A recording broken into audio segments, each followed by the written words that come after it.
Hey everybody, welcome to Smashing Game Time. We are three brothers that go through gaming's back catalog of yesteryear. I am your host, Nick. Below me is Josh. Josh, say hello to the people. My back hurts. I'm so sorry. Well, guess what? Your back hurts. Now your fingers are gonna hurt because you've gotta do all the typing for this podcast. Well, you didn't ask me why my back hurts. Okay, I'm sorry. Why's your back hurt? From carrying this podcast. God damn it, Josh. No. He got us. He got us. And that lovely voice you hear to my left, that is his twin brother, Jake. Jake, is your back hurting? No, because I don't do shit for this podcast. Hey, at least he knows. At least he knows. At least he's like, I'm just going to show up. Yeah, I just show up, dude. You guys pay me. Jake's like pre-production, post-production. What are those? I don't know any of that. I don't know what any of those words mean. Pre or post. Jake, I'm not going to make that joke. You know what? We're going to skip right on ahead. Welcome to the show, everybody. We are doing 2017 Q1. We've also got a nice little quiz at the end to say goodbye to 2016 with one last nail in the coffin. But before we do that, as always, we are a Trident Network podcast. Go check out our siblings. Actually, Trident's birthday's coming up, and there's a special live stream over on Trident on March 19th. We will be a part of that.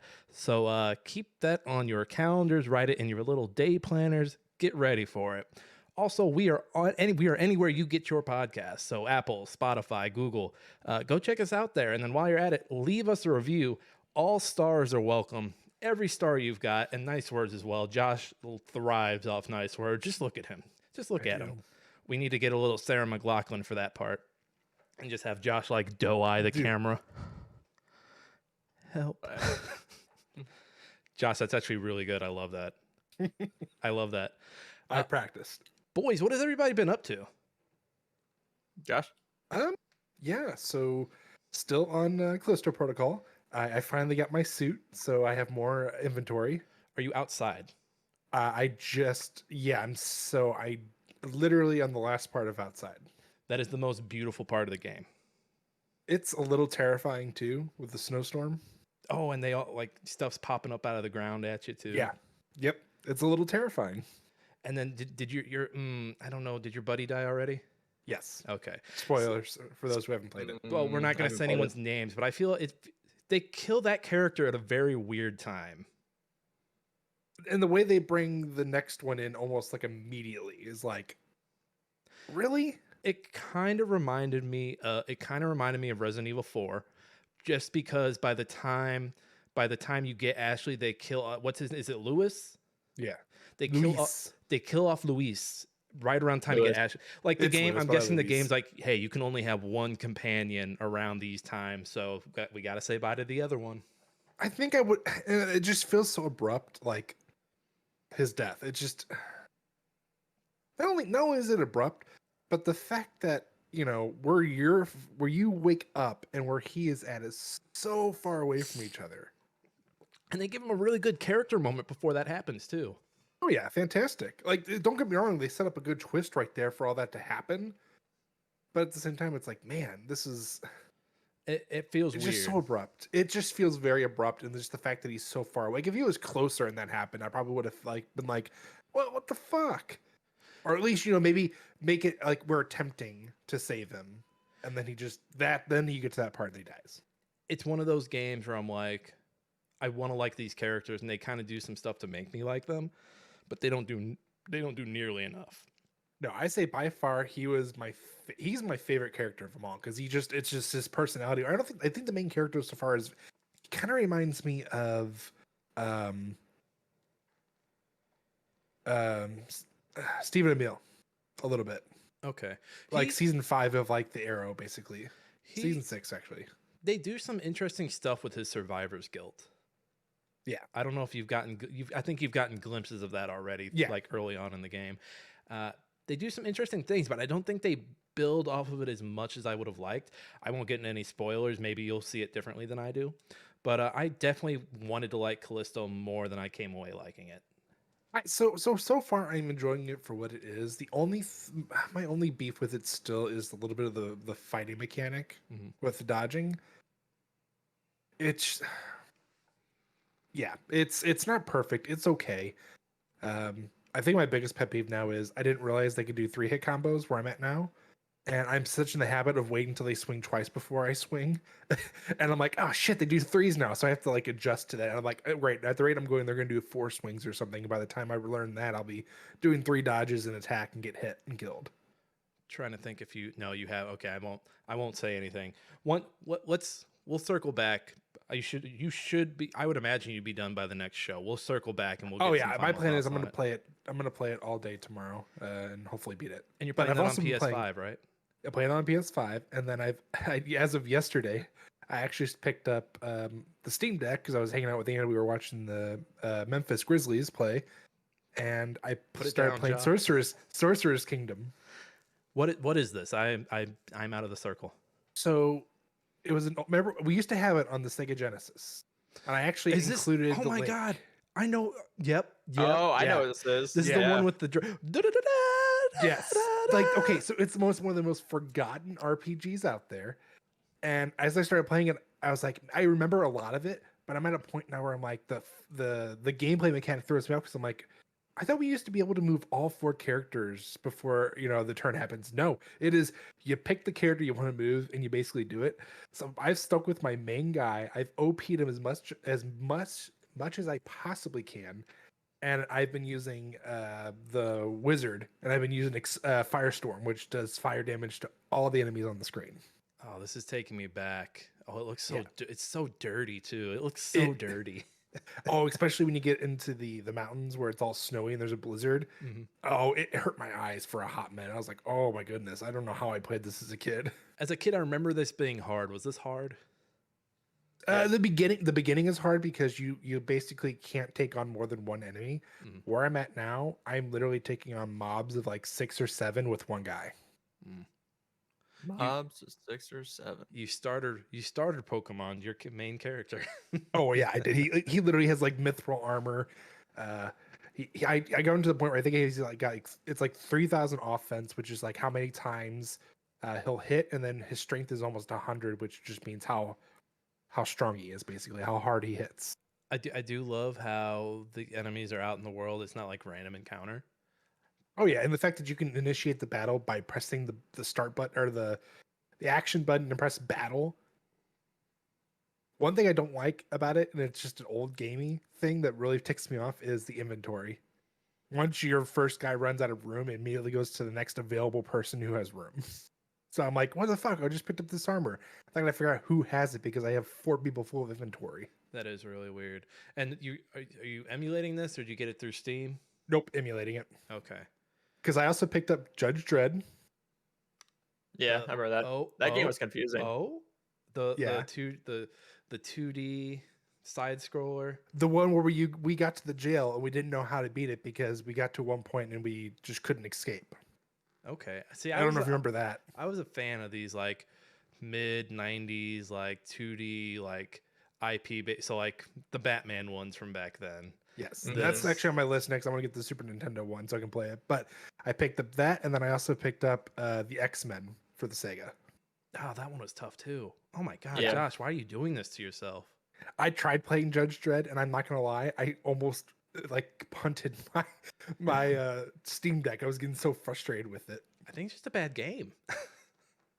Oh, it is. But see, now that I've picked it up, I'm like, God damn it! Now I have to actually play it. Just play Vector Man. Just play Vector Man, Josh. Get Vector Man. It's on my list of things to get to. And then So when you're done he's with gonna- that. Okay, and while I'm thinking about it, because you two might remember Oh, this. jeez. All A right. long time ago, I remember we went to Uncle John's house, Okay. or not his house, but his room, and he was playing a certain game. It had the robot from Killer Instinct on it. Does it Might sound have- familiar? Might have been Killer Instinct. It was not Killer Instinct. Have you typed in this character's I have, name? and I cannot find it. I don't I think just remember it. I just remember that, and it was like a 2D platformer. I'd have to because I'm thinking Wild 9 because that's not that character, but Wild 9 was on a demo disc. You're talking about the no, okay, so this one was like I think Super Nintendo era. So like it was not. I know Wild 9 because I remember playing that. I actually looked up videos and I thought about getting it. So this is Killer Instinct Robot. And it bothers me so much because I'm pretty sure it was him because if not, it's someone who looks similar to him. I'm gonna look at a guest appearance. Aria? Well, the robot's name is Fulgore. Yep. Fulgore looks similar to the Oddworld characters, Josh, if you're looking for Oddworld. No, it is not. I'm telling you, it's Super Nintendo era. Fulgore Super Nintendo game. We're doing this No, live. Josh is going to buy that Terminator game. The one we used to play with the rail shooter. Yep. Josh, all that's popping up are the 3 Killer Instinct games. I will figure it out. But anyway, I just remember seeing that. And Do actually, hop on Reddit, go to tip of my joystick and type. They'll oh, help that's a you. good idea. Because That's a they good helped idea. me I'll do whenever I couldn't think of what the name of was for Sorcerer's Kingdom. Someone helped me with that a long time ago, and then I forgot again. that. Well, there's also one other thing I wanted to mention to you guys because I thought we brought it up. Do you guys? No, we didn't because I had to look it up. Did you guys know that they had a Halo arcade game I did not. called Raven? I think it's Raven Squad is what it was called. Was it like a top-down joint? No, it was a rail shooter. Oh, see, I didn't know this. So yeah, there was a arcade for it, and I'm contemplating finding it and putting it on our computers so we could all play it because it was a 4-player arcade. Oh, so you mean like, okay, emulating it? It's like, Josh, I Yes. don't have room for an arcade machine. No. I've already looked at prices and it's not cheap. Yeah, Cheapest because one I saw was like 80,000. they only made a few of them. Yeah, but I was watching and I was like, man, this actually looks really cool. Dude, I'm building a Gundam in my garage. I don't have time for this. Jake, Anyway, but that's all I've been doing. so 2000 and late, my dude. Well, speaking of, I'm going to jump out of order on my game. Speaking of RPGs that don't have random encounters, I've got a little further in Chained Echoes. I finally unlocked mechs. They play about the same. Like, it's cool to like beat up on bigger enemies with the mechs, but it plays kind of the same. So I'm still working my way through that. That's a 40-hour experience. I feel like I got a good gist of it, so my review for it is up now. I just have to beat the damn thing. You guys know how those RPGs go. What else have I been playing? I'm working. I don't know if I can mention that I'm playing the DLC, or I can't really mention anything about the DLC for Return to Castlevania on Dead Cells. But I have been playing vanilla Dead Cells between that. And I don't know why I slept on this game for so long. For those who don't know, Dead Cells is it's a Metroidvania. The roguelike It's Metroidvania. the Souls, But it's the Source roguelike. Souls. Yeah, it's so much fun. Like I It is. remember just being overwhelmed, thinking like, man, that game's gonna be a lot. I'm never gonna play it. And I jumped in. I want to say Friday or Thursday for the first time, and I'm fucking rolling with it. And just I really loved Hades a few years or 2 years ago, 3 years ago now. So I mean, this should have been a no-brainer that I would have loved this. But it's one of those games where like you find a really powerful weapon and you're like, okay, I probably shouldn't switch this out. And I've had that happen a couple times and I wouldn't switch it out. And it's cost me because I'm trying to beat it. I've beaten the first boss, gotten into like the third or fourth area, and I just keep getting stuck. So, but it's a lot of fun. I'm really enjoying my time with it. I'm gonna try to at least beat one run through it. I also like that the runs are really quick too. Like they're over like that. Like looking down after being through 4 areas and seeing like, oh shoot, it's only been like 8 or 10 minutes. It really makes you like, okay, you know what? Since these aren't taking that long, I think I can do another one. And I love games that do that. I'll have more to say on Dead Cells because I think that'll be my addiction for a little bit here. And then the other game that I'm working on for review is early access copy of Inkulinati. Let me slow that down for those at home. Ink, like, you know, ink from a pen. Ulinati. It's, you know, like Illuminati, but with ink. This is a turn-based... It's weird. It reminds me a little bit of Darkest Dungeon. But basically, you're a scribe. You're learning to do stuff with ink. You have to draw you draw your army. You can only have 5 characters in your army, and you're fighting the other guy who's drawing his army. And right now I'm going through the campaign. It's a little imbalanced because there is a donkey. There is a donkey in the game that farts, and when he farts, it like stuns like basically every other enemy within like a 2x3 radius, and it's OP. So there's some balancing issues with it, but it looks pretty. You can use, like, you have abilities that like use your hand. So like if your person takes damage, there's an ability where you can take your hand, wipe him, and wipe away some of that damage. It's like he got a little dirty. There's also abilities where, like, if an enemy's too close, you can take a finger and like flick them, or you can like move them away from you. And I wish I had gotten this on video, but so each level like has an edge. So if, like, let's say there's me, Jake, and then the edge. If someone comes up next to me and pushes me, I go past Jake off the edge and I die. Oh, jeez. And I've had that happen a couple. Like, the first time when I didn't know it and it was a hard ass fight, he runs up to me. I'm like, okay, he's probably gonna hit me. Fucking pushes me. Game over. I lose, and I have to start the run all over. It's a roguelike as well. You get like 3 chances to get through your campaign, and if you hit the third fail, they're like, all right, back to the beginning with you.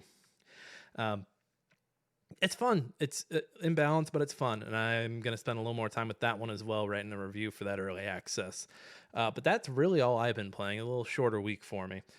Jake, what's going on with you in the world of gaming with a capital G? What I was gonna say about Dead Cells is that whenever I played Dead Cells, if there was like a weapon or item I didn't care for, I just like purposely died. I was like, I don't care. Like, this is gonna be a shitty run. I think I got to like the 3rd boss. But yeah, it gets hard. It gets frustrating. I haven't touched it in a hot minute. I hate when they give me bows. I'm like, I don't want these fucking bows. I don't want these bows. I don't want these shields. Just give me all the swords you got. I like the blood sword. Blood sword's good. There was one that I picked up that when you pick it up, you picked up this sword, but you also had to pick up this gun with it. I think it was like the light blade and the light gun. Like, you had to have them both. And so I was like, I'm not switching either of these. So I've been playing Brawlhalla. We got Spring Champs coming up in a couple weeks, and also DreamHack San Diego, which I'm going to that, so it's gonna be fun. Start April.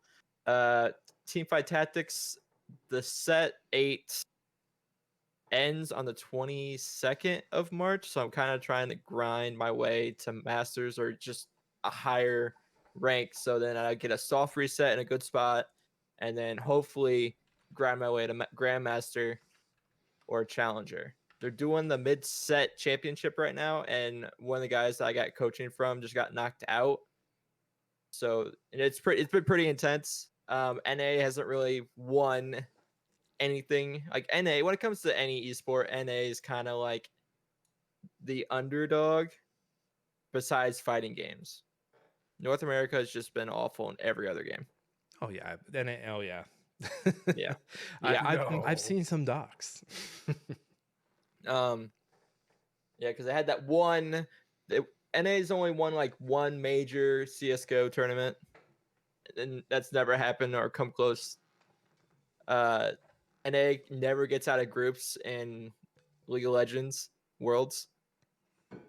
I don't think there's a Dota team that goes to the international. Like, it's just NA is just good at fighting games. That's all we know. But other than that, that's it. That's all I got. Short week for you, Jake. All right, boys. Well, hey, good gaming. Enjoy your gaming, boys. What do you say we kick off 2017 with Q1? Let's do it. Let's do it. Q1. All right, first up, January 24th, Resident Evil VII Biohazard. I can't believe this game is already 6 years old, guys. It's kind of crazy to me. It's kind of blowing my mind. It is too, because I remember pre-ordering this because I loved the demo so much. I remember just thinking, like, Resident Evil in first person, get the fuck out of here. Like, I remember just kind of being annoyed and pissed with it because I was like, oh, look, they're just copying they're copying Silent Hills or PT, like, gross. But, you know, like, looking back, like, my dumb ass, like, the reality is this is already in development when PT came out, probably. Yeah, honestly, for what it is, it's a great game. I enjoyed it. The DLC, not so much. I think Resident Evil DLC's kind of been trash for a while now Because I think the 8 Yeah. stuff that just came out, it's been like, you don't have to play it. I want to play the 8 stuff just because it looked interesting. I played both the DLCs for this, and I was like the main game is perfect. It has the perfect mix of mystery and horror. So I enjoyed that. That's what I like. That's the Resident Evil I miss and enjoyed, is the horror aspect. That's what made one what it is. Like, it's just so fantastic. I think a Resident Evil is only as strong as its like the location that it's set in, and that's why I think, like, when people look back at the original and the remake, when people look back at 2, 3, and 4, like, they're looking back at like the mansion, the Raccoon City, the village. Yep. Not so much the castle and the island of Resident Evil 4, but people look back and like, yes, the village was awesome, which makes me wonder how that RE4 remake's going to. I wonder if they're going to spend more time in the village, because they're spending more time on the horror aspect, and I know the castle and the island just aren't that scary. What? Yeah. I just have this like sinking. I know they won't do this, but I have this sinking feeling that they'll give it the 3 treatment, where they take out like one of the more crucial points of the game, and people are gonna bitch about it. Like, watch it be like, okay, rather than fighting the big cheese, the chief of the village, it just skips over that. It's a cutscene. It's just a cutscene. Well, they People would already be so the pissed. wolf you saved, they killed it. So I wonder if that's still the case, or if that backlash they got there. Okay, guys, people want to They save put the it back wolf. in. Yeah. Which Well, that makes was, me, like, one of the because one of the most important parts of that wolf is that it comes back and helps you fight El Gigante. yeah, only if you do it though. If you don't, or you shoot it, it doesn't come back. So have they shown I haven't watched any of the No. remake footage. Have they shown El Gigante at all? I think they did a tease. I don't know if they've shown him. I'd have to Okay. go back and look at all the stuff, but Did they showed Salazar, they showed Lewis. they show the salamander? No. Okay. They showed Leon, they showed Ada. I think they even showed Wesker. I still think they're going to be cutting a bunch. We'll see when it comes out in a few weeks. But on Resident Evil 7, I think the Barker Mansion is up there with just like locations. I played like the first bit of this game with Lane, and just this game is this first part in this mansion is really eerie, and it's got really good Resident Evil vibes to it, just because it has that mansion vibe to it. It's got an upstairs area. I don't know if you guys have played this, but the basement area when you have to go down. And I think, Oh yeah, I beat you've beat it. I beat the whole thing. Yeah, Okay. like I would say the scariest part is going back to the basement the second time when the lights are out. See, I never got that far, but I hear it's really scary. Yeah, that part's scary, and then just having Jack Baker chase you the whole time in the beginning is just terrifying. He's just a really angry man. Just the very beginning of you having to sneak around him to get into this main entrance area, that is terrifying.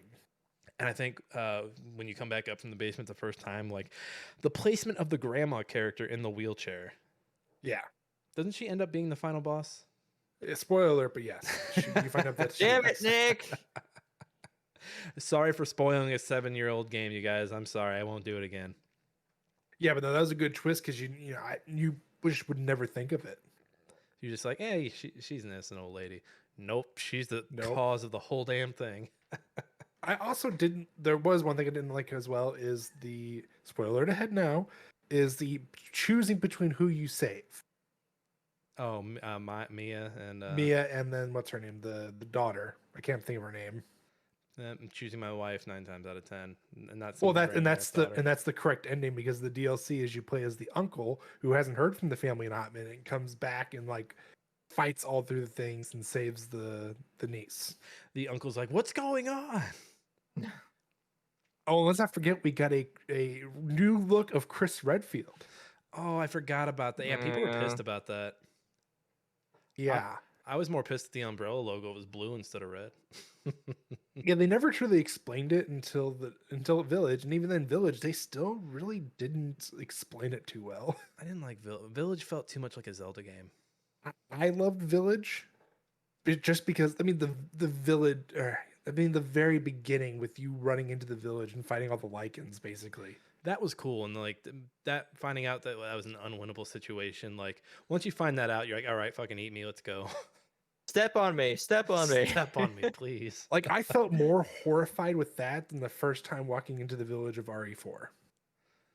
RE4 just it had this eeriness to it. It had this Oh, like it did. and I know 8 was like a big homage to 4. I don't know, like 8. Yeah, 8 felt different. 8 felt different. So 8, I think, was a basically giving its like a homage to 4. But then I also feel like that they took the parts that people loved in 5 so much and just gave it the horror twist. So like, spoiler alert for that one for those who haven't played it. Oh no. The last act is you play as Chris Redfield and you basically go in with your team and fight through the whole entire village as all the Vikings are coming out to fight you. And it's the most bad. I mean, I don't care what anybody thinks between that and the fight with, what's his name? The cowboy guy. Oh, Because the metal, the guy who controls metal. controls the battle. Both of those, even though like they're like it's so out there and it's very actiony, it was the most satisfying parts of that game for sure. I do wonder now that they're getting towards the end of the remakes where, because I mean, first of all, Resident Evil 7 saved Capcom. Capcom was on the verge of just like fucking shitting itself, and then 7 came out and did gangbusters for them. So I wonder how that's going to be. I think they'll eventually go. I think they'll eventually go back to the old formula and go through some of the extra stuffs like they had. There's obviously we'll see a remake of 0. I can see that happening. Mm-hmm. And then I think they'll do like the in-betweens of like what was going on, like with the Umbrella Chronicles and some of the books. Because there's a lot there. Books. Calm down with those books, Hey, Josh. I'm telling you, those books are okay. Those and the Halo books are the only. Oh, and then Splinter Cell. The Splinter Cell books are really good too. Those are the only few like gaming books that I'm like, dude, you need to read them because the books do the games so much justice. Okay, we're gonna do this real quick. All right. The first book, Resident Evil 1. Are you recapping this whole book right now? No. I'm only gonna say like just give you an idea. There's a mansion. All 4 characters, so Barry, Chris, Wesker, Jill, they all make it into the mansion. They hear the gunshots. And Chris is like, well, I'll go check it out. You guys stay here. He goes in, he sees the zombie, and he goes, oh, fuck that. Turns around, another zombie's blocking him. So he basically has to run around everything. So then it goes into like the Jill Barry. So it explains it so much better than the games do, where it's like, dude, if they just would have done this would have been 10 times better. And it's like basically the whole time, like they're basically switching like wings and not even realizing it. They never run into each other. So, okay, so no one's been like captured. No, everyone's just everybody is basically in a different wing at the whole time. Separated. So like Rebecca and Chris stick with each other the whole time. Barry goes off on his own and Jill's on her own. But then like one of the funniest things happens is the room where you move the night statues in a certain order and then you press the button, and once you do that, the gas doesn't go off, but the gate rises on the thing to give you the crest. Mm-hmm. So Jill looks at it and goes, I can just break the glass. She breaks the glass and she takes it and walks away. Like it's shit like that where I'm like, okay, why aren't these books as popular? Like these are so good. I love that author for doing like, hey, fuck this shit. Yeah, she's like because her in the whole plot is her dad used to be like a master thief and he was teaching her how to do this stuff, and she's in her head going, Dad would have said this, and she goes, I love that. Takes it and it's like, God damn it, I love it. Yeah, but when does Alice come into play? It never does. You don't need to. Shitty movies. Don't need to when you get Wesker going, fuck in the book. Well, at least, hey, anything's better than Welcome to Raccoon City. Oh God, yeah. Going from Capcom making a rebound to a studio on its last leg, I imagine. February 14th, For Honor came out. For those who don't know, For Honor is I'd call it like it's a 3D like hack and slash. Like it's kind of a what would you guys call this? A 3D hack and slash. But you're not hacking and slashing. You're like strategically positioning your weapon. I would say it's like a strategy MOBA almost. Okay, yeah, I see the strategy MOBA. I'm just thinking of like mechanic wise, because you're not hacking and slashing. It's not Hi-Fi Rush or Devil May Cry. You're like across from it's one-on-one fights. You're like positioning your weapon. It's ideally built for one-on-one, but a lot of times it's 3v1. You get your shit pushed in. Oh yeah.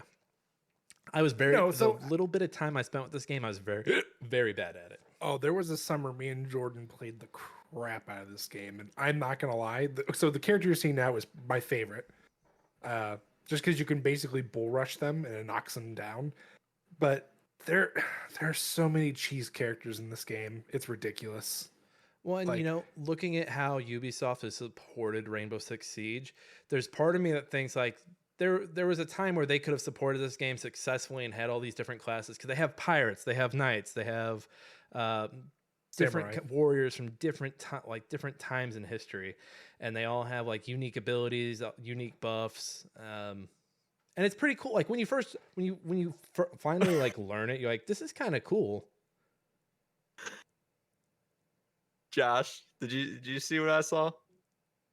You talking about the freeze? Yeah. Yeah, it was. I heard saw too. Yeah, I stopped. I'm like, wait, am I frozen? And I look at Josh. did Josh too. is moving. Am I frozen? Are we good? No, No, you're we're good fine, now. but like, Before though, I saw it and I couldn't tell if Jake was frozen. I'm like, God damn it, we froze. No, you guys are good. But yeah, like this is a game where like when you first, it's overwhelming at first, and then you learn and you're like, okay, I like it, and then you play it more and more and more, and you're like, fuck this fucking game. Oh no, and this is, and of course, like every other competitive game out there, the community is very toxic. Which Underselling it, yes. I don't that's my pet peeve. That's probably going to be my rant. Is I don't understand the toxicity among communities. Like you want your community to grow and get better, and you want more people to play it, but then you're going to be an asshole and basically say, "Dude, is this your first time playing it? You suck," and then call them every name in between. Josh, I have don't you ever understand. gate kept your community? Nope. you want to Okay. talk about it? All right. All I right. keep to myself because I want people to keep playing. Now, if they're going to be an asshole to me, yeah, I'm going to call them out. All right. All right, Josh. Just saying, like it's very frustrating, especially in like For Honor and probably Rainbow Six now too, because they're both pretty much up there. They're trying to keep the longevity of their communities, but then they're going to be very toxic and they're going to make these changes that nobody wants. Well, and they were doing a good job at the longevity for a while, and now it's just kind of like run its course. I mean, you saw a Silent Hill, you saw a Rainbow Six game come out last year, and like now it's like, we don't need this. It might not even have been. It might have been 2 years ago now. I don't even know how. It kind of just came and went. I can't even tell you when it came out. What was that? Rainbow Six Extraction. Oh, Yep. the DLC, yeah. It was bad. That's all that matters. And yeah, I mean, why would you?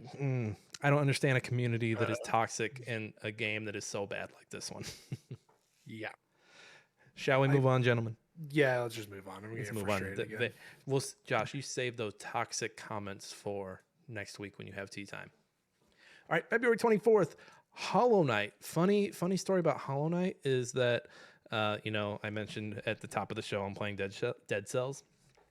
They have a lot of nods to like other indie games, and I was doing a run and I ran across the bench in the main area in this game. Yep. I ran across the bench and it gave me the little guy's weapon, and I thought that was pretty cool. Here's the better question though. Silk Song.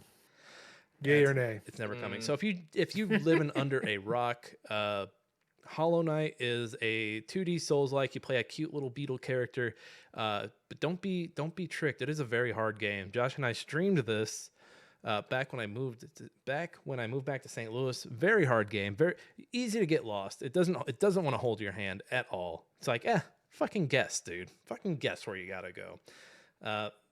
You see this little beetle struggling against this big guy. I think he's trying to hide now. I don't know. But I'm getting frustrated just watching this guy play right now. Sorry. I haven't. Yeah, this guy sucks. But anyway, we did stream it when you first moved back, and we had fun with it. I think we need to finish it. Like I started it by myself, and I've picked it back up since then. But yeah, you're right. It does not hold your hand. It's very unforgiving, and of course, it's very much a Dead Cells 2D. And it's got a cult following. Like people love the shit out of this thing. It's that Josh mentioned Silk Song. Silk Song is the DLC that was announced how long ago? years ago. Forever ago. Still hasn't come out. It gets teased at like a Nintendo Direct every few months, and they're like, "It's coming this year." People, And then it never that's not does. like them saying it's coming. It's people like, "Oh my god, it's coming," and then they get their feelings hurt when it doesn't. Literally, I probably come across a popular Reddit post about it at least once a day. Still, Can I be honest? Yeah. I don't think Silk Song's coming out. I don't think it is either. I think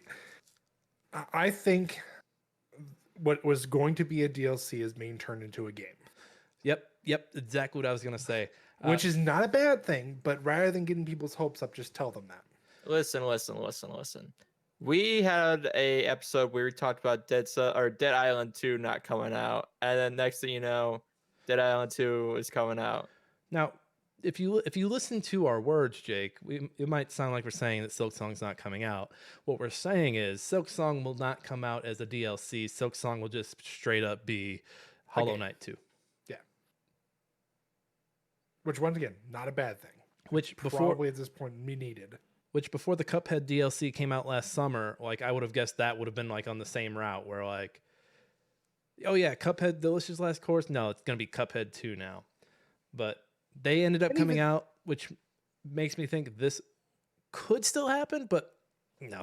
Well, and even then, like Jake, this is so an indie developer is, in my opinion, has the ability to do that because they have they've made a cult following. Where if you get like a huge company like Deep Silver making Dead Island 2 and it taking it 10 years to finally have it come out, I'm sorry, that does not count as an excuse. You cannot sit there and say, oh, well, we had all these other projects and, we kept backing out. Oh, okay, great. You're a multi-million-dollar company and you decided to just shit on your community for so long. Team Cherry is not multi-million-dollar company. Well, I know that. That's what I'm saying. Oh, okay. Sorry. Yeah, that's exact. Jake, I did say that, right? Sorry, I got sucked in. It's such a good game, Josh. I'm sorry. I was watching the game. No, it is a good game. I'm not mad at you. I'm just like, I thought I said that. Well, here's my ultimate hot take. You know what will happen? I'm just gonna start spitting out hot takes. I think Microsoft trying to buy Activision. I don't think it'll happen. I think that'll get put out to pasture. Activision will still be its own thing. Then I think Microsoft will be like kind of pissy about it because they'll still owe Activision some money. And what Microsoft will do is buy a few indie teams, a few like smaller dev teams, and I think Team Cherry will be one of them. I hope for their sake it isn't, because Microsoft doesn't have a really good track record right now. I agree. Companies kind of come and go with them, or kind of just like, I mean, hell, what is 343 anymore? But I'm spitballing here. I think, if I'm right, I have something I can point back to. But hey, look, I'm not totally full of shit. Yeah, but that's when all the death threats come in, and they're probably mostly going to be from me. They're like, you said Silk Song wasn't coming out. You're the biggest piece of shit. Josh, we're really setting up your tea time for next week, by the way. Oh, I know we are. I don't think the Hollow Knight people are that bad. But you know what? Let me spend a week on their subreddit and see what happens. You will not enjoy it. It's literally Silk Song every other post. Day 7,200 of me drawing a Silk Song until it comes out. They're so angry. All right, moving forward, March 3rd, what a lot of people consider game of the generation, Legend of Zelda Breath of the Wild came out.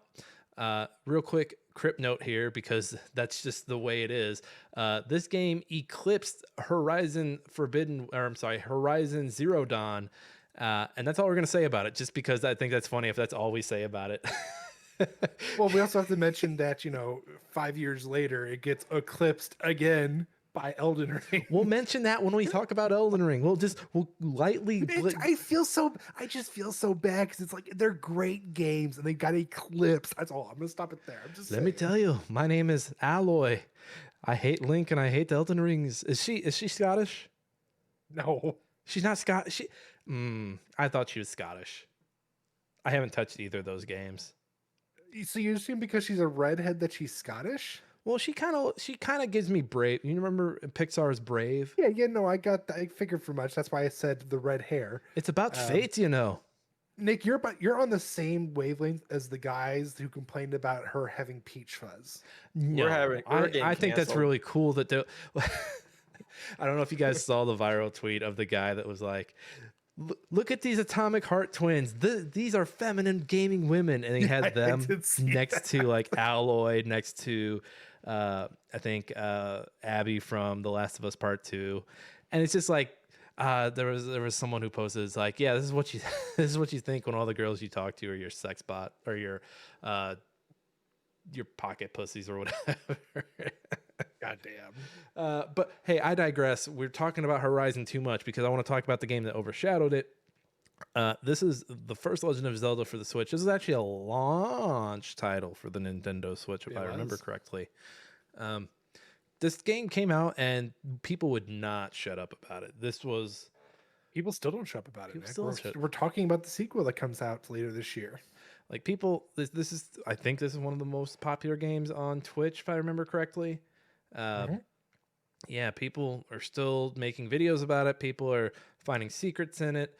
I think the thing that really stands out about this is it came out in a time where like Ubisoft and other games with their open worlds had like a bunch of shit on the map. Like, oh, do this, do that, do this, do that, do this. And this game was just like, no, here's the open world. If there's something you want to go do that you see, just mark it and go there and do it. And I think that's pretty cool. Although, oh no, they got way out of hand with the Karak seeds. Oh, I'm not mad at them because I'm not saying mad, but I just 900 seeds for a shitty reward. Yeah. Let me rephrase that for those who don't understand. You find one seed in a spot. 900. That's not even including all the temples. But I like collecting the orbs in Crackdown, and they had a crazy amount of orbs. Nick, you could see where those orbs were at. These croc seeds, you basically had to comb every fucking section of the map. Crevice. But you had to get literally, you had to go into Link's asshole to find one. Literally. You had to get him to platinum the game, though, right? There's trophies, right? No. This is Nintendo. No, I thought Nintendo was talking about adding achievements at one point. They were, but then they backed out of it because they're like, fuck that. They're like, fuck you, we're Nintendo. You'll buy our shit. We'd rather spend another 100 million on a Mario game than do that. No, I mean, yeah, that's not a bad thing. I'm just saying. That's what you do. And then Mario has a water pump. Mario goes to the city. Chris Pratt is Mario. Okay, the next Mario, what I want them to do, Mario goes to therapy, and it's him talking, it's him laying on the couch talking, and like the stuff he says forms like a bubble above his head with what he's thinking about, and then those are the levels that you play. You're playing Mario's psyche as he's talking to his therapist. I thought that was Wario. That is Mario's psyche is just war. It's just in his head. It's just WarioWare all the time. But you know. So, like Josh said, I think I saw a Twitter post that said, "Hey, we're 69 days away from Tears of the Kingdom." I really hope Tears of the Kingdom is the Majora's Mask of the Switch. I hope so too. I want it to be. I want it to be good because I enjoyed Breath of the Wild. Have I 100%ed it? No, I don't ever plan on it either. Like I said, 900 Keurig seeds. There's no way. Do you have a hard copy of that, or do you have a digital? I have to go back and look because I think I had a hard copy and then I sold it to me making it digital, but I need to get a hard copy again. I was gonna say, if you have a hard copy, I might need to borrow that. I'll probably end up getting it anyway, so you can borrow it. Okay. But yeah, so borrowing games on podcast. Hell yeah, that's all we do. Is we just borrow each. Hey, can I borrow this? That's the show. We just borrow each other's shit. That's it. That's the show. That's all we do. But yeah, so like for what it is beyond that, beyond the 900 seeds, which I'll get off of. I enjoyed the challenges through all the temples. I enjoyed the fact that you could go to any other of the main. I call them temples, but I know the mythic beast. So the main. And I think the one aspect that really threw me off, and it was not a bad one. It's just I'm more curious, which is why I'm also excited for the sequel. Is the whole Master Sword losing its power? Are you? Sounds like a normal Zelda. Sounds like a normal Zelda game. No. I mean, like in the sense of like you can still use it when it's gone, but you have to constantly put it back into the pedestal to recharge. I see a beef I saw, and I've watched a few of the people run through the temples. Is that the temples don't really have that dungeon feel to them, No, they don't. which is kind of dumb because I mean you go to Zelda for the But I dungeons. think that's where Tears of the Kingdom is going to pick up. they're gonna Because correct. I mean, literally, the opening is Zelda and Link going through one of the maybe not dungeons, but a cavern, a mysterious one to look for something. So it's like, I wonder if that's going to be, maybe we're going to see like, because people theorize that this is the same Hyrule that we see in Ocarina of Time, and it's just very displaced because it's been thousands of years. So it makes me really go, I wonder if we're going to revisit like the water temple and stuff like that, possibly. The Zelda timeline is a mess. But yeah, It is, but they had just explained it. Someone did a video on it and explained it. I'm like, wow, that makes a lot of sense. Like someone goes, oh wait, why is the Temple of Time so far away from the castle? And it's like, well, when you're playing the game, you realize they're still somewhat far apart, but because it's been thousands of years and tectonic plates, they shifted so they now are so far away from each other. So keep your science out of my keep your science out of my Zelda science, man. Come on. Tectonic plates. Next thing you're gonna tell me global warming melted the ice temple from Majora's Mask.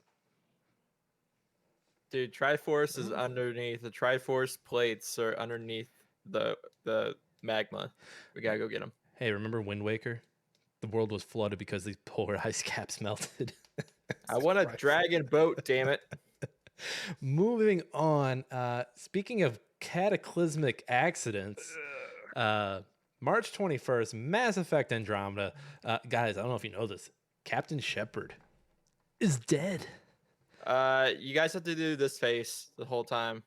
Yes, so this is the very buggy Mass Effect. If you don't know what Mass Effect is, it's the space opera from BioWare. I want to say published by all of them are published by EA, but this one took us out of the main trilogy, took us out into Andromeda with a ship of people looking for a new Earth, right? Am I remembering that correctly? Yeah, they're basically they're exploring the galaxies, and they basically there's like 3 ships that go out, and your ship is the only one that I guess remains okay. And the whole thing is you finding another Earth-like planet, and also finding the other 2 ships that disappeared. And I think one's a not Krogan ship, Solarian, and then I think the other one is Turian. Yo, they got to turn this shit around. Mass Effect 4. This game was ass. The main characters are brother and sister, right? Yeah. Can you? And whichever one you pick, the other one is stuck in stasis. I was gonna say, can you romance your sibling? But they're stuck in stasis, so you can't put your. Well, they can talk to you, but they're just stuck in stasis. As Matt said, as Matt would say if he were here, incest is the best. Put your brother to the test. Oh no. No, okay. So yes, the bugs made it crappy. I did try it after the bugs got fixed, and I kind of enjoyed it for a little bit. It's definitely a game I need to go back and actually 100% play, because I think I only did like the first couple missions. Bro, I just gotta say, this was the game. They had like all of this DLC planned, and then it came out and it was ass, and they're like, hey, we're scrapping all the story stuff we were planning. We're scrapping it all. And there's the nice little nod to the original trilogy in here. You find the articles that talk about Shepard, how he saved humanity and everything. It's not enough. It's not enough, Josh. I know it's not. But Nick, go. I'm gonna bring this up again. Going back to the indoctrination theory. No, Josh. Okay, your tea time should just be the indoctrination theory. You talk about it so much in this show. But am I wrong though? Like, think about it. If that was the way it's actually planned, do you think the trilogy is the best trilogy ever? If it was wasn't a fan theory, if it wasn't a crackpot fan theory, yes. But it's a crackpot fan theory. It is not a crackpot, but it makes so much more sense. Think about it. But it doesn't salvage that Andromeda's bad, Josh. No. It doesn't make Andromeda a better game. It doesn't salvage it at all. I agree 100%. I'm just saying, don't shit on the trilogy, because that theory alone saved it in my head. And I'm like, my God, it is such a fantastic idea. It's sad that the writers couldn't come up with it, or at least acknowledge that they came up with it. If the next Dragon Age and Mass Effect don't land, BioWare is going bye-bye. Oh yeah, 100%. Like there's no doubt. To which I say, just do Jade Empire 2, guys. That game slaps still. Or give us a remake of the first one, like a true remake. Don't give me this like HD bullshit. Oh, that game is so good. It's so good. It is so Hey, good. you could play it on your phones too. Yeah, but you can also play KOTOR, and it's hard on your phone. I want to play Jade Empire with a controller, and I want to watch it all in beautiful 4K. Josh. Some upgrades. What? Josh. Jade Empire is on Game Pass. Are you for real? Oh, God, It's on Game Pass. Come on, Josh. Come on. Come on. Dude, just tell them to come out with the Family Pass already. I will drop that for them easily. I think it's still being tried and tested. It's around the My world. God, you did it for you did. Microsoft, you did it for everything else. Just give us a fucking Family Pass for Game Pass, and I will buy. I will tell you to shut up and take my money. Give me my Family Pass. All right, guys, we made it through the first part of 2017. Josh, you ready to do some news? Yeah, Read all about it. Latest football scores. Morning paper. Morning Star. Paper, mister? It's time for old news. January 13th, Nintendo's Nintendo Switch console reveal detailing its release date, price, and technical specifications was held at Tokyo Big Sight and live streamed online on Nintendo Direct. Dude, that was big. I remember that day. I remember people going like it. People didn't shut up about it for like a good 48 hours. There's just nonstop coverage about it because It looks so good. hell, even by 2023 standards, it's still good. Mm-hmm. And the fact that Sony and Microsoft looked and go, "Ah, yeah, we can't do this," and then Steam, a company known to develop games, goes, "Hold my beer," and does one even better. Steam doesn't even do games anymore. They're a digital marketplace, and they're like, Yeah. you know what?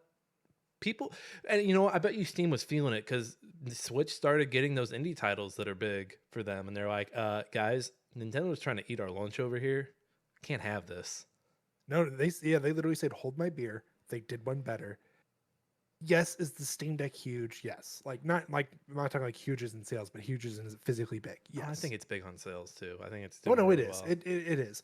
And I absolutely enjoy mine. Like honestly, I would say if you guys are looking into getting into the next handheld and you want something with diversity, pick up the Steam Deck. Get the cheap one because you can upgrade the internal SSD, but buy it.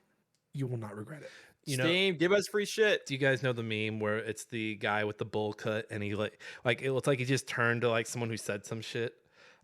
I just imagine that guy whenever like someone at Steam found out like, hey, they're putting Shovel Knight on the Switch and Hollow Knight and Undertale, and like they just look like they're doing what?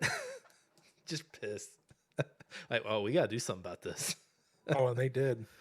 They're like, "You're gonna take our games, we're gonna take yours." Take a horse. Oh no! All right, Josh, moving on. January 22nd, Masaya Nakamura, the founder of Namco, died at the age of 91. Namco's still balling. Namco's not owned by anybody, right? No, they combined themselves with Bandai. What do they do? Like, They just publish, right? They're not really developing. no, like they.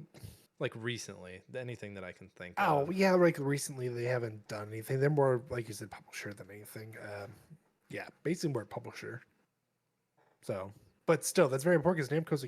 I mean, even in the early days of gaming, yeah, I think they basically they acquired Atari. They built like Pac-Man, Dig Dug. I mean, all the like any Namco game you can think of, they created it. Oh, they're an Of course. they're an OG. They're an OG for sure. Yeah, so that's why it's very important because founder, and he lived a long life, and we because of him we have gaming. We have the gaming that we have now. Rest in peace, Mr. Nakamura. Rest in peace. Moving on. January 31st, global production of the Wii U has officially ended. Wii U, look at the rabbits, Wii U. Just look at the rabbits, Wii U. Proud with the pretty body. Oh, It's what just a it's just a shitstorm. Wii. What a shitstorm. What a fucking shitstorm. Nintendo flew too close to the sun. They're like, people love the Wii. We got to keep the Wii name alive. And I think they learned their lesson. So like whenever people talk about like, oh, what the Switch 2, it's not gonna like Nintendo's not gonna put the same name on something again. No, they're gonna change it. It's not like when you could slap the word Game Boy on something and fucking move it. Like even like they learned like that we got to get away from the game. We got to call it the DS. So it's gonna have a new name. So I mean, anyone clamoring for the Switch 2, go fuck yourself. All I'm imagining right now is the Wii coming up behind the Wii U tablet with the motion controller and the nunchuck and just strangling the shit. That's all I'm seeing. It's gonna be like the GameCube 2. No, because the GameCube did really bad for them, but for some reason it has this weird. The GameCube and Nintendo 64 have this weird fondness for them, but they weren't as good as people remember them being. No, they had like the few highlights of it, and that was it. Like in those eras, it was Sony PlayStation blew everything out of the water. Right. And then for the GameCube, I want to say it was probably a tie between the PS2 and the Xbox. Jake, I like where your head's at, but yeah, GameCube 2, they're like, no, people hated that. We're not going to do that again. We're not. Maybe they'll do the game square. It'll just be a flat square that you can carry around. It's gonna be like, because I mean, back to like, I know GameCube and N64 not really doing well, but some of the games there are kind of like ones that kind of, I guess, people went to. So like, for example, like Zelda or Ocarina of Time or Majora's Mask came on Nintendo 64. If those games weren't on there, the 64 wouldn't be shit. Well, they're still gonna. Those are just examples. I mean, they've got others that like people like no matter what you call the next Nintendo thing, like people are gonna be like, oh, Zelda, oh, Mario, oh, Mario Kart. All right, here's my fucking $70. And they're all gonna be $70 now. Yep. Like Pikmin 4 is still 60 because Nintendo's like, yeah, 60. Well, let's whatever. face it, Nintendo's the one console that no matter what, the prices are always going to stay MSRP until they're like they know the sales aren't moving at all. And they're like, okay, we'll give you a $15 discount. Even then, I picked up a 3DS at the end of its lifetime and couldn't get the used copy of Zelda. Of Ocarina of Time and Bravely Default that I got were still, I think, $30 or $40. Yep. So they're still pretty pricey. Overwatch 1, full price. You can't even play that anymore. No. I'll buy it for nostalgia and maybe some guy who collects it. Yeah, just buy it. Yeah, keep it sealed. Keep it sealed. Keep it sealed. Moving on. February 1st, ZeniMax Media is awarded $500 million from Oculus VR over intellectual property and contract issues over the virtual reality technology used in the Oculus Rift. Do you guys remember this at all? I recall it a little bit, but I mean, was Oculus owned by Facebook at this point, or was it still? No. At this point, I think. So the acquisition, I think, was in 2014. Okay, so yeah, they're already. So yeah, it already happened. Yeah, I think that's when the lawsuit came about, was because of all that. I think getting in bed with Facebook was the worst thing that could have happened to VR. Oh yeah. I think. Although I have a Quest 2, so I can't really say much. You can, Josh. Both of those things can be true. You can own it and still say that they fucked this shit up. But yeah, I mean, I feel bad for the Oculus in general, but at the same time, without it, we wouldn't have VR what it is to this day. So we salute you, Oculus. No, I'm not. No, I almost salute. I said Oculus, not Facebook. No, I'm sorry, not Meta. I'm not saluting anybody involved in this story. Fair enough. Well, salute ZeniMax at least. Nope. No saluting involved. All right, last one. March 31st, Square Enix withdraws from IO Interactive. Nintendo closes the Nintendo DSi shop on the DSi and DSi XL. Yo, Square Enix, they're famous for like, oh, this Western game didn't like. They have like these ridiculous numbers for these Western studio games, and like, oh, hey, this game that sold really good underperformed for us. I think they did it for all the Hitmen. Though I think the one Hitman that was released under them, the one Hitman game, I think they said the same thing for the Tomb Raider reboot in 2014. And they did this, and then they did the same thing with Guardians. Deus Ex. They said the same thing for Deus Ex. They said the same thing for Guardians. They just are like, I don't even want to talk about Deus Ex right now because that still breaks my heart. who's that? What studio is that? That's not IO. What studio? That's not is- IO. It's shit. What was their name? I have to look it up now. Okay. That? While you look it up, I'll read this other- Eidos Montreal Hmm. or Eidos Montreal. Yeah, we talked about that the other day. Fucking IDOS. Real quick, while you're looking at that, Nintendo also closed the Nintendo DSi shop on the DSi and DSi XL. So anything that you wanted to buy off of there, you could no longer do it. RIP to those stores. And I think as of recently, I think they did the same thing to the 3DS. It's No, either- 3DS thing is end of this month. Yeah, End of it's this month, getting you can no longer. So like, people are making videos. It's the biggest crock of shit. But social media right now for gaming is, oh, if you have a 3DS, here's the things you need to download. And a couple of things are like the Pokemon apps they had on there to be able to transfer them from Pokemon Go to the games and vice versa, stuff like that. Don't they have like a phone app for that now? They do, but if you want to do it trading in between games Mm, that were on the 3DS, you need to have those. it's a whole fucking mess with Nintendo. Like Nintendo's basically putting everything in the Nintendo vault. Like, nope, sorry. We'll, Well, I mean, they are the Disney of the gaming community, so we'll re-release it when we deem you worthy. yeah, you don't have to worry about your Metroid Primes. It only takes them, so many years to remaster one and not give us the fourth. Well, Oh, I did you read guys that, play that one yet? I have have not, not. but I've read that the Prime remake was basically done in 2021. It was just sitting. They were just sitting waiting for a time to put it out.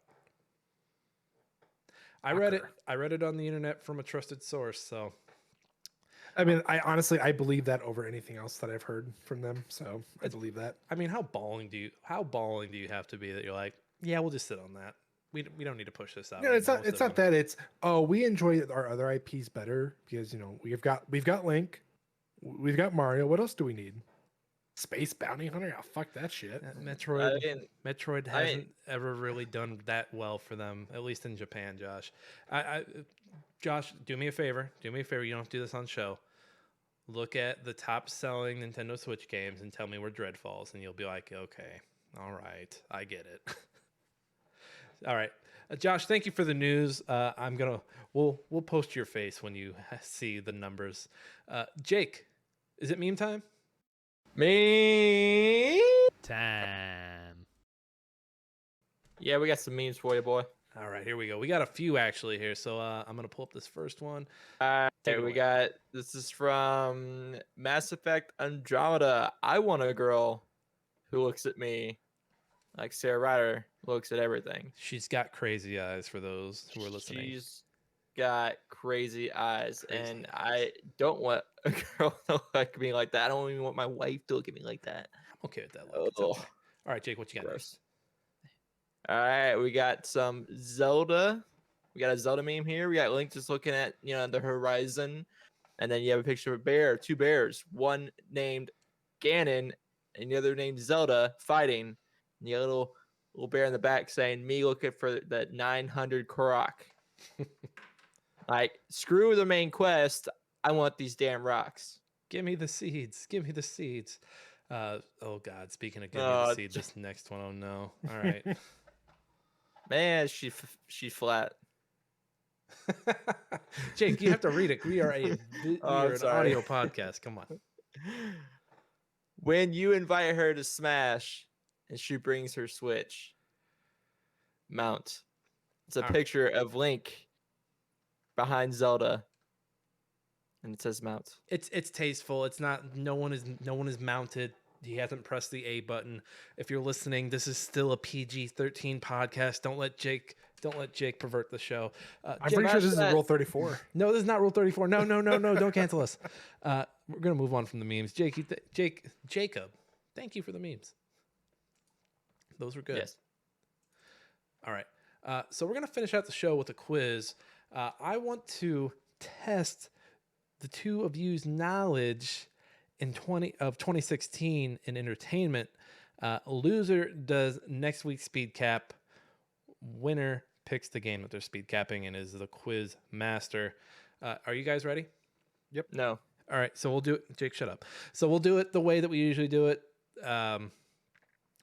So like for the first question, Josh will answer first.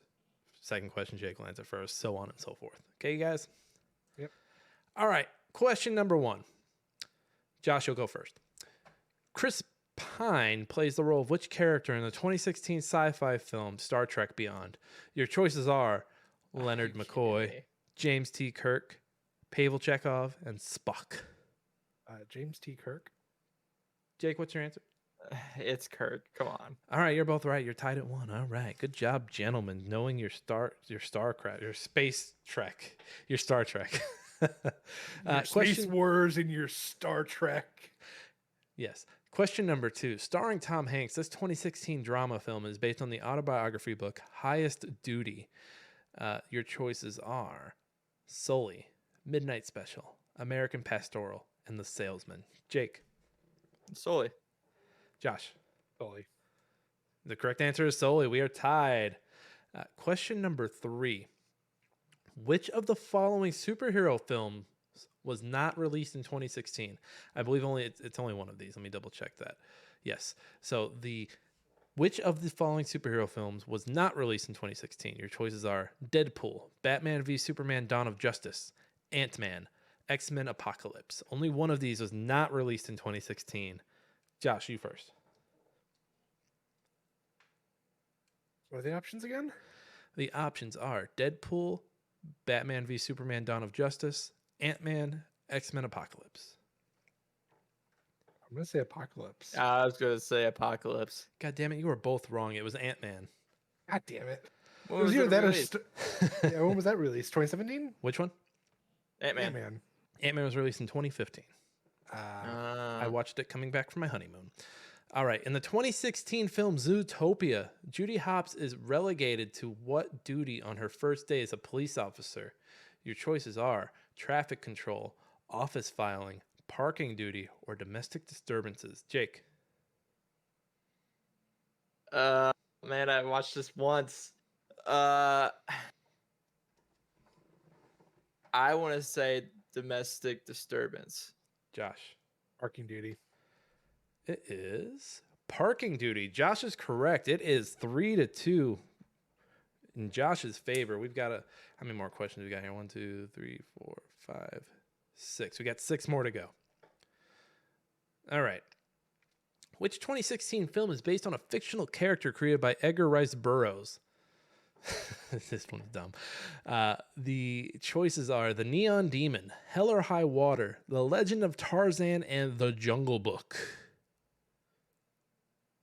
I'm gonna go with the Jungle Book. Jungle Book. Let's see. It's The Legend of Tarzan. You're both in the jungle, just the wrong jungle. Still 3-2.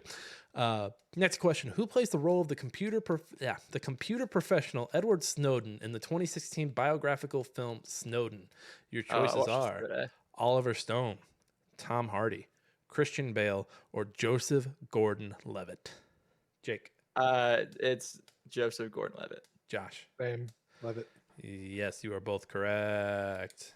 4-3. Still Josh in the lead. Anyone's game, though. Next question. In the Pixar computer animated 2016 film Finding Dory, Dory is what kind of animal? Is there like I'm sorry. The options. list? I wasn't going to read the options. I was like, this is fucking obvious. Dog, cat, rabbit, or fish? Fish. Talk show host, fish. I'm just going to give you both the fucking point. What a stupid fucking question. Why'd you even go? Did you make that, or is this like a quiz? I found this. I found this quiz. I usually make them, but I found this one. All right, next question. Written and directed by Rob Zombie, what 2016 film features 5 carnival workers who are kidnapped and held hostage in a strange large compound?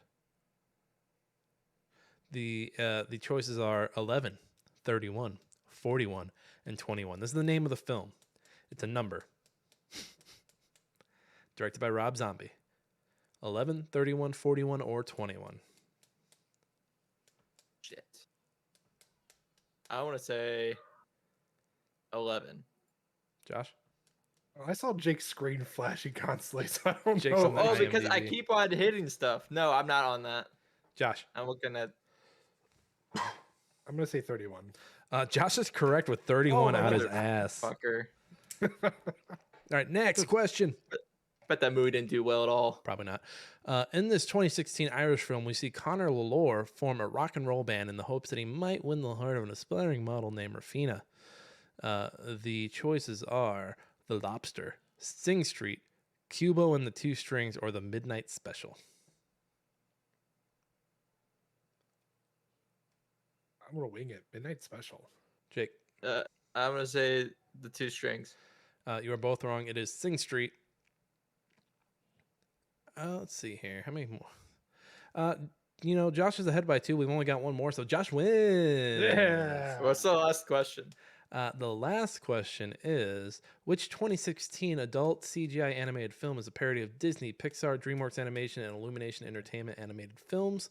The choices are Henchman, Moana, Sausage Party, Norm of the North.